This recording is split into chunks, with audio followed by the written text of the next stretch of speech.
Bismillahirrahmanirrahim. Assalamualaikum warahmatullahi wabarakatuh. Alhamdulillahilladzi hadana lihaza wa ma kunna linahtadiya laula an hadana Allah. Allahumma salli ala sayyidina Muhammad wa ala ali sayyidina Muhammad wa ba'du. Saudara-saudaraku yang dirahmati Allah, wabil khusus keluarga besar pesantren terpadu Darul Quran Mulia, para ustaz dan ustazah, para santri, putra dan putri, para orang tua, semoga Allah Subhanahu wa ta'ala melimpahkan rahmat dan hidayahnya kepada kita semuanya. Amin ya rabbal alamin.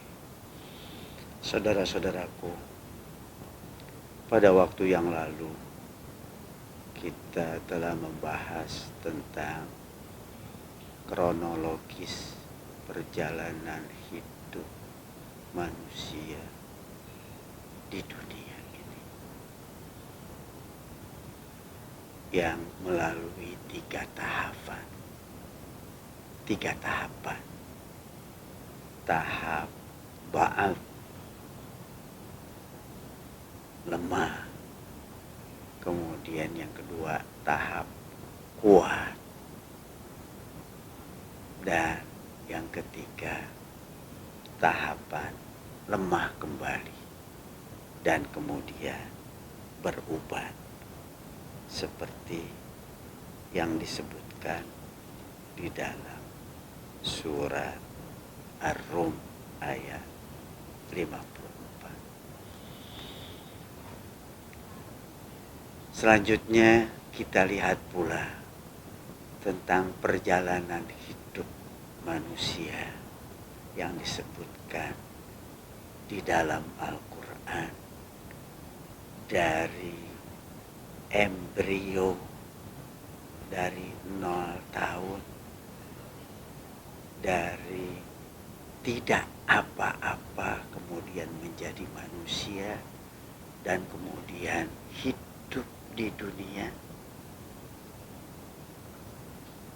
dan selanjutnya mati, dan selanjutnya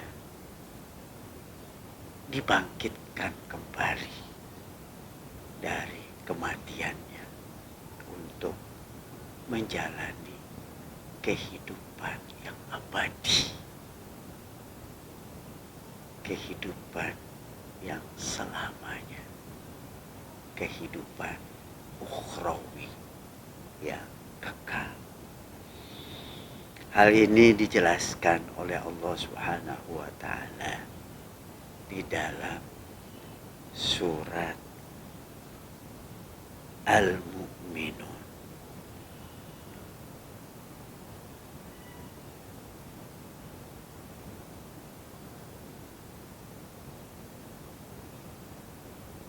Ayat 12 sampai dengan ayat 16.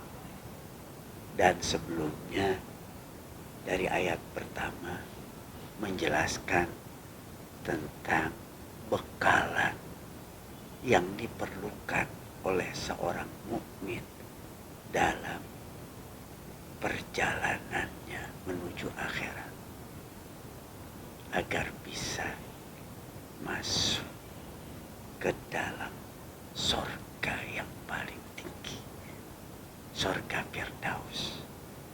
Itu dari ayat pertama sampai dengan ayat 11. Nanti akan kita bahas tersendiri tentang kriteria sifat-sifat orang mukmin itu seperti yang disebutkan di dalam surat Al-Mu'minun ayat 1 sampai dengan ayat 11. Yang akan kita lihat lebih lanjut, saudara-saudaraku, adalah ayat 12 sampai dengan ayat 16 dari surat Al-Mu'minun. Ini menggambarkan tentang perjalanan hidup manusia, ya, dari embrio sampai kemudian lahir menjadi manusia, kemudian menjalani hidupnya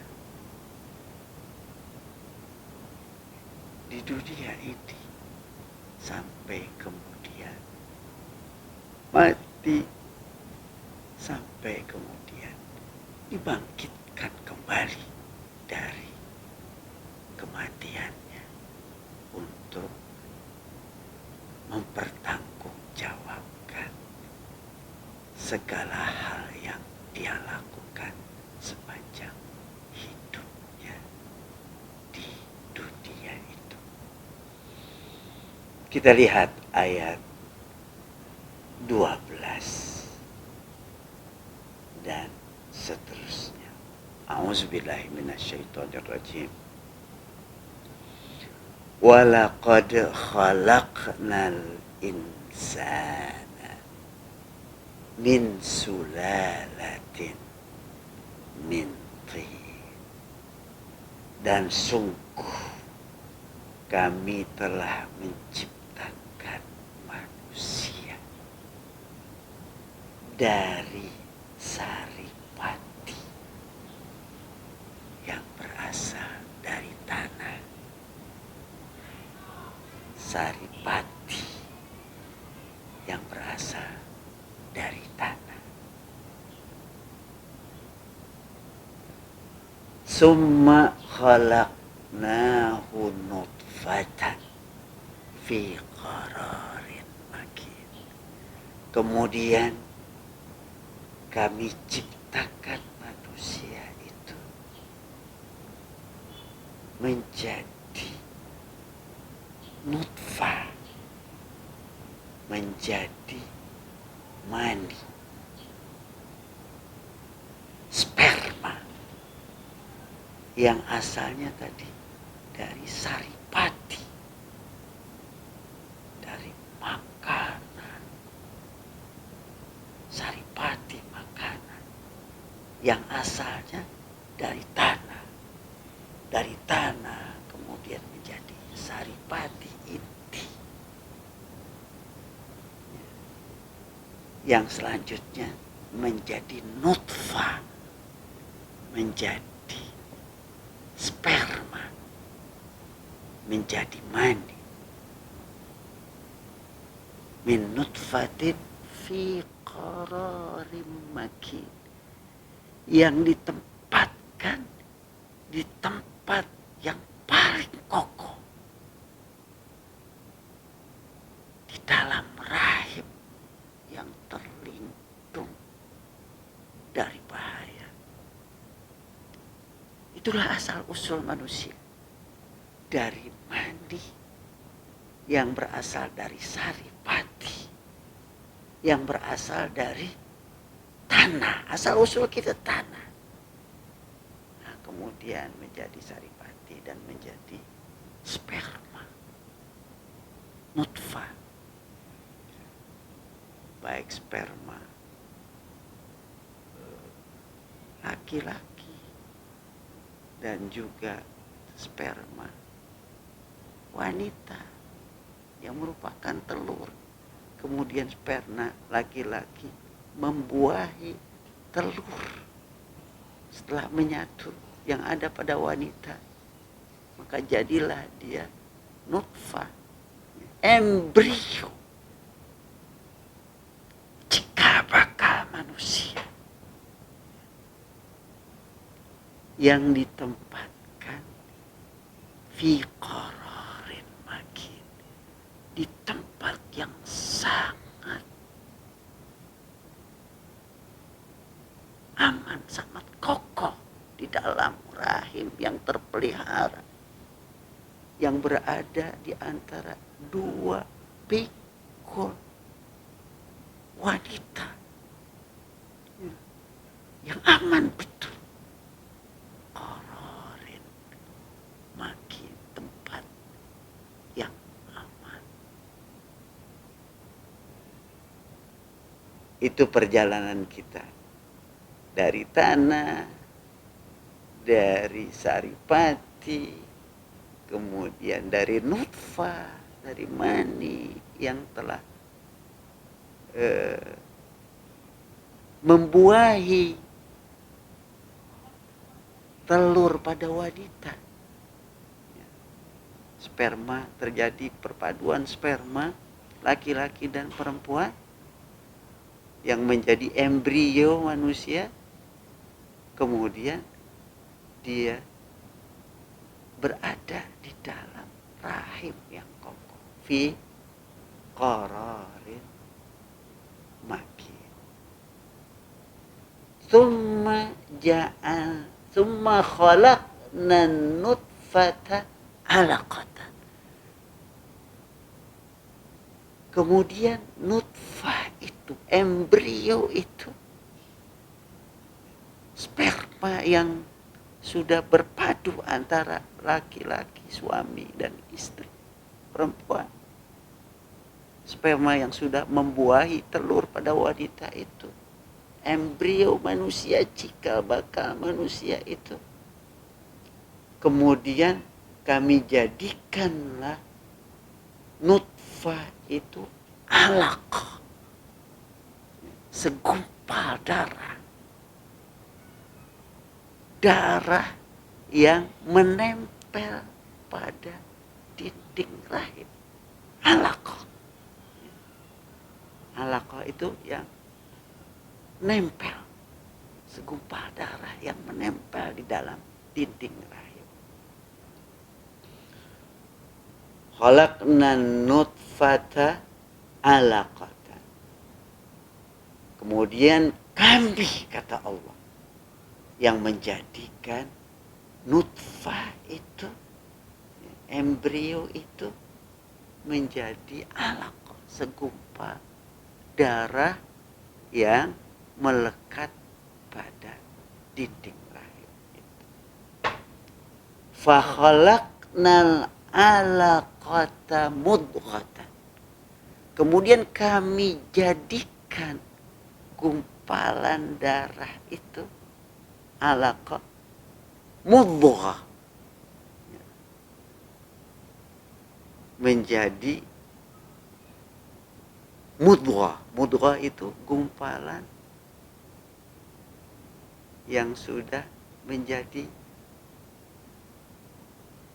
besar seperti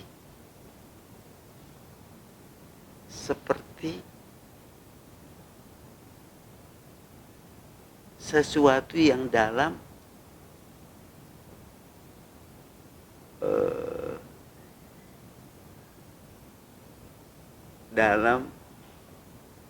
mulut manusia, seperti sesuatu yang penuh di dalam koloman manusia melalui mulutnya itu. Dari kata mabagha yamdughu, sesuatu yang penuh di dalam mulut manusia, sebesar itu. Dia menjadi gumpalan daging sebesar sesuatu yang sebesar suapan penuh dalam mulut manusia itu, sebesar itu. Fa khalaqnal alaqata mudghatan. Kami ciptakan, kami, Allah lah yang menciptakan segumpal darah itu menjadi segumpal daging, mudghah. Fa khalaqnal mudghata izaman. Kemudian kami ciptakan gumpalan daging itu menjadi tulang belulang. Begitu prosesnya. Dari sperma, gumpalan darah, gumpalan daging, kemudian menjadi tulang belulang. Fakhalaqnal mudghata izaman. Kami ciptakan daging itu menjadi izam, tulang belulang. Fakasaudal izama lahma. Kemudian kami balut tulang belulang itu dengan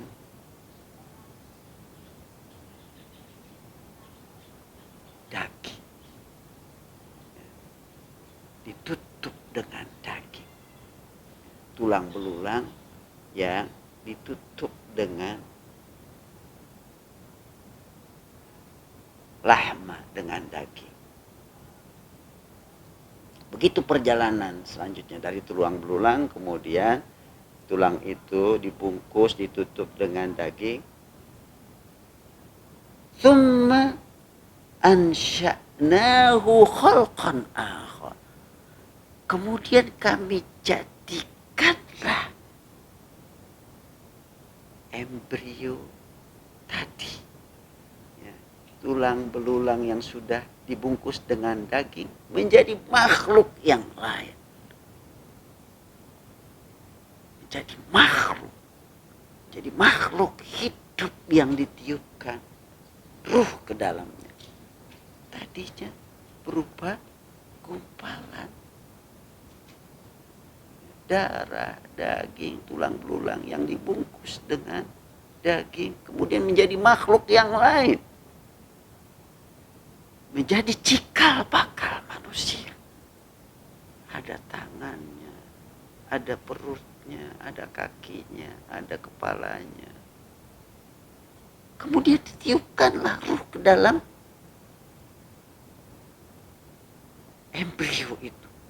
Jadilah dia khalqan akhar, makhluk yang lain, makhluk yang namanya manusia, yang sudah berbentuk dan mempunyai ruh.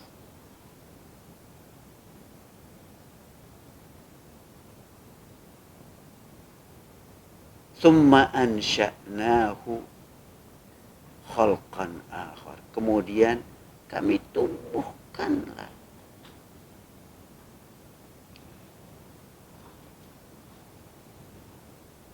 ciptaan itu menjadi makhluk yang lain, makhluk yang berbentuk sempurna, punya kaki, tangan, badan, perut, kepala, kemudian punya ruh yang menggerakkan embrio itu. Khalqan akhar. Kami tumbuhkan menjadi makhluk yang lain. Kemudian ayat itu ditutup dengan fatabarakallahu ahsanul khaliqin. Maha berkah Allah, dialah sebaik-baik pencipta. Itu kata tabaraka itu, ya, ungkapan kekaguman. Tabaraka wa ta'ala. Allah tabaraka wa ta'ala. Allah maha berkah, banyak sekali kebaikannya. Maha besar Allah subhanahu wa ta'ala. Ahsanul khaliqin. Dialah pencipta yang paling baik. Pencipta yang paling baik. Begitu perjalanan, ya, manusia dari 0 tahun, dari embrio kemudian menjadi sperma, menjadi gumpalan darah, gumpalan daging, tulang belulang yang dibungkus dengan daging, kemudian ditiupkan ruh ke dalamnya, jadilah dia makhluk yang sempurna. Ya, begitulah Allah menciptakan manusia. Tabarakallah ahsanul khaliqin. Maha suci Allah, maha berkah Allah, maha banyak kebaikan Allah subhanahu wa ta'ala. Dialah sebaik-baik pencipta.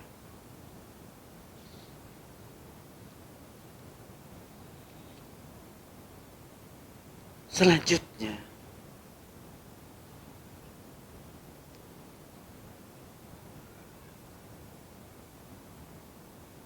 summa innakum ba'da zalika lamayitun. Setelah manusia itu telah menjadi makhluk, ya, dia kemudian menjalani hidupnya, ya, di dunia ini. Ada yang lewat 3 tahapan, lemah, kemudian kuat, menjadi lemah kembali dan berubah. Sempurna tahapan itu dijalani. Ada yang cuma mengalami tahapan pertama, masih lemah, kemudian dipanggil oleh Allah. Ada yang mengalami tahapan pertama dan kedua, dari lemah kemudian menjadi kuat. Di saat kuat-kuatnya, di puncak kekuatannya, kemudian dia dipanggil oleh Allah subhanahu wa ta'ala. Ada yang sampai ke tahapan yang ketiga, lemah kembali, kemudian berubah, baru kemudian dipanggil oleh Allah subhanahu wa ta'ala. Karenanya pada ayat 15 Allah subhanahu wa ta'ala firmankan, summa innakum ba'da zalika lamayitun. Kemudian kalian sesudah itu, sesudah menjadi manusia bentuk yang lain, manusia yang keluar dari rahim ibunya, menjalani hidupnya di dunia. Ada yang panjang, ada yang sedang menjalani hidupnya, nggak terlalu panjang, ada yang sampai panjang sekali usia tua. Tapi kemudian dipanggil kembali dari hidup kemudian mati. Summa innakum ba'da zalika lamayitun. Sesungguhnya kamu sesudah itu, sesudah hidup di dunia itu, sesudah keluar dari rahim ibu kemudian menjalani kehidupan di dunia itu, lamayitun, kalian sungguh pasti akan mati. Pasti akan mati. Kematian itu sesuatu yang pasti, yang tidak bisa ditolak. Tidak ada dokter misalnya yang bisa mempertahankan kematian dirinya atau kematian orang lain. Itu kepastian yang tidak bisa diingkari oleh siapapun.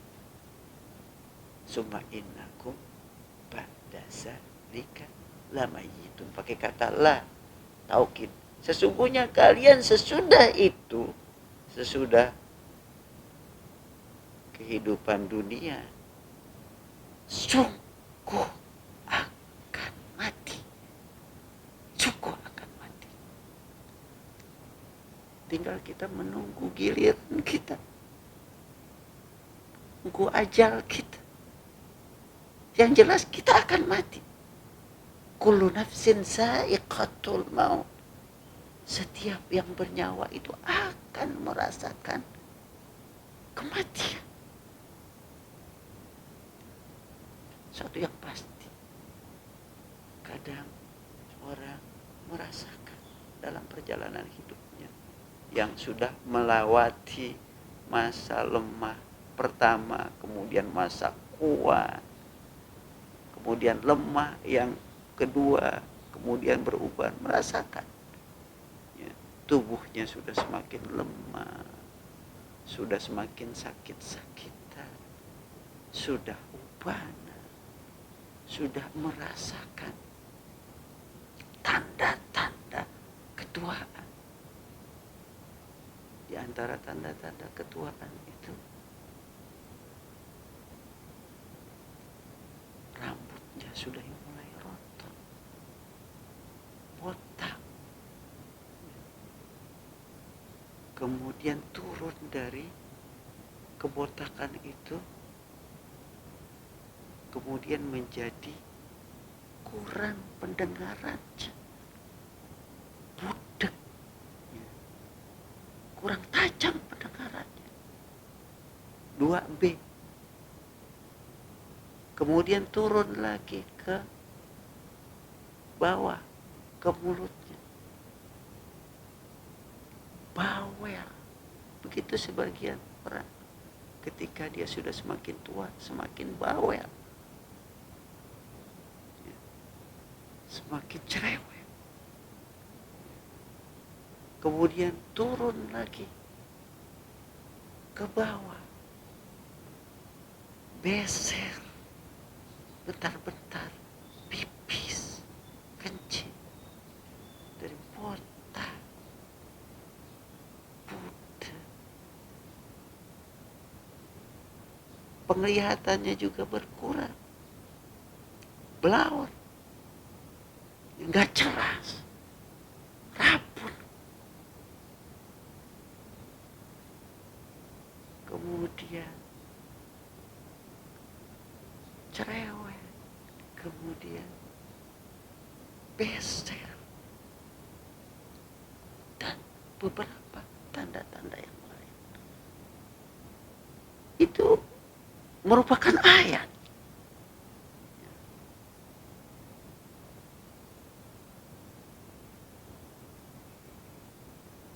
Rambut yang berubah, badan yang sudah mulai sakit-sakitan,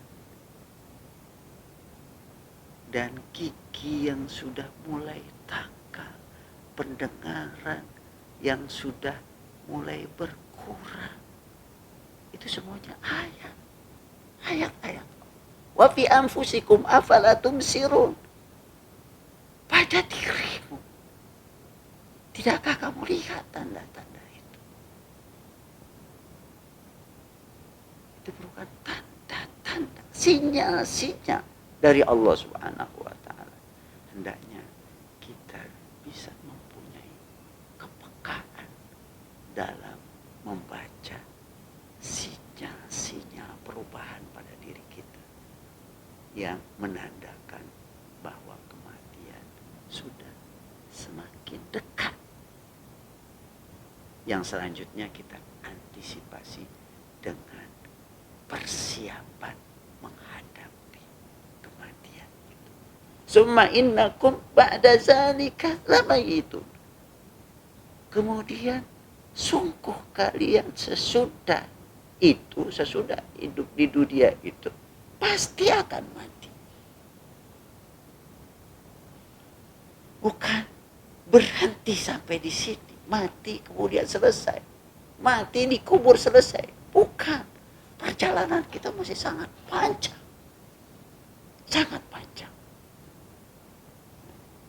Kalau pada pembahasan sebelumnya dijelaskan tentang tahapan-tahapan hidup manusia di dunia, kemudian dijelaskan tahapan-tahapan perjalanan hidup manusia dari tadinya 0 tahun embrio, kemudian lahir, hidup, menjalani hidupnya, kemudian mati. Setelah mati bukan berarti selesai.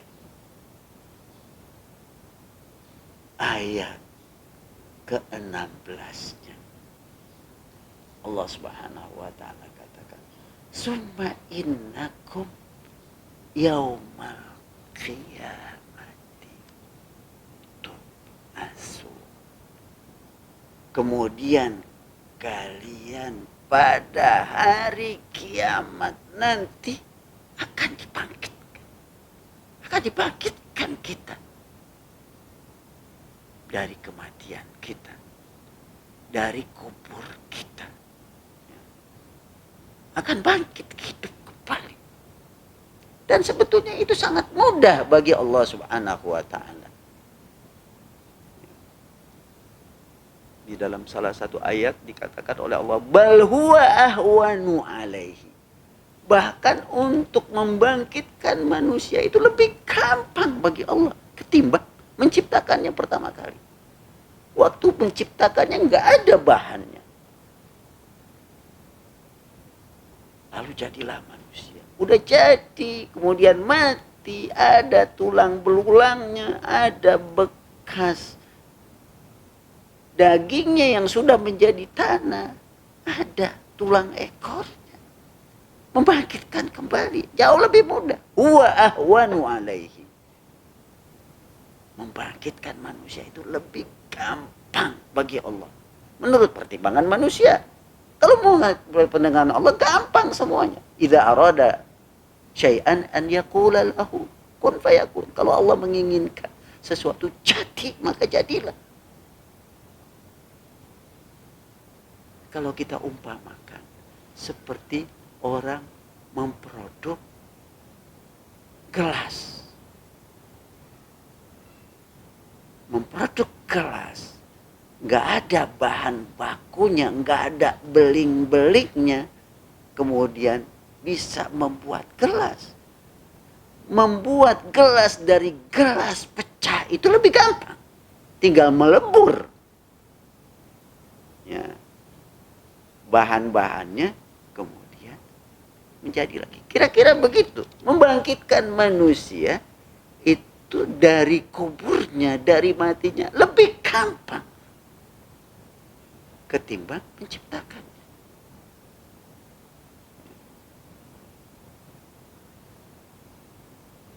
Begitu kata Allah Subhanahu wa ta'ala. Summa innakum yaumal qiyamati tub'asun. Kemudian kalian pada hari kiamat akan dibangkitkan. Dibangkitkan dari kuburnya. Ya, sekalipun mereka yang dibakar, nggak dikubur. Atau dia hilang di lautan. Tapi secara umum orang dikubur. Sehingga seringkali redaksinya membangkitkan dari kuburnya, membangkitkan dari kematiannya. Ya. Allah Subhanahu wa ta'ala membangkitkan kita untuk apa? Untuk meminta pertanggungjawaban kita dari kehidupan yang telah kita jalani sewaktu di dunia. Akan ditanya, akan diminta pertanggungjawaban kepada kita. Kita akan dibangkitkan setelah kita mati nanti pada hari kiamat untuk menjalani ya, hisab kita, pertanggungjawaban kita di hadapan Allah dari segala yang kita lakukan atau kita ucapkan. Nah karenanya ketika kita menyadari bahwa kita akan dibangkitkan oleh Allah Subhanahu wa ta'ala, kita akan diminta pertanggungjawaban dari kehidupan kita sewaktu di dunia dahulu. Hendaknya kita, dan kita masih diberikan kesempatan hidup oleh Allah Subhanahu wa ta'ala. Masih ada sisa-sisa hidup kita. Karenanya banyak-banyaklah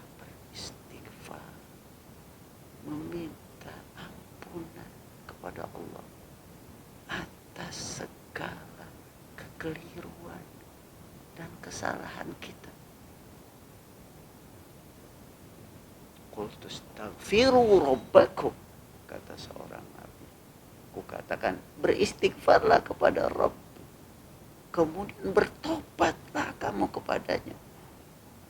Istaghfiru rabbakum summa tubu ilaihi.